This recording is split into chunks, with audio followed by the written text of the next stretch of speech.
யானை பூனைக்கிட்ட சொல்லுதான், நான் தான் உன்னை விட ரொம்ப ரொம்ப பலசாலி அப்படின்னு சொல்லுதான்.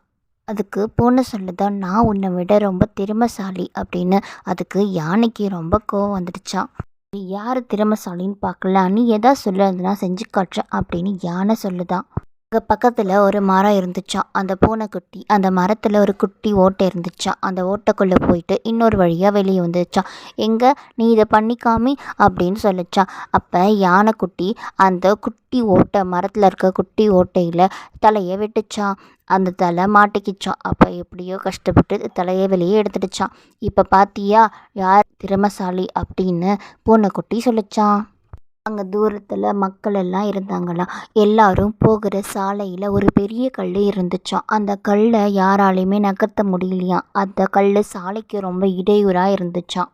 அந்த நேரத்தில் யானை அங்கே போயிட்டு அந்த சாலைக்கு இடையூறாக இருந்த அந்த பெரிய கல்லை சட்டுன்னு ஓரமாக நவுத்திடுச்சான்.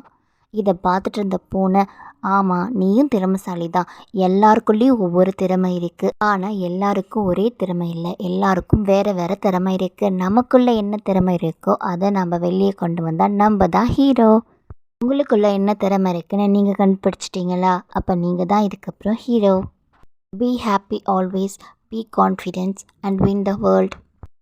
B smile always, be happy. All the best for your future.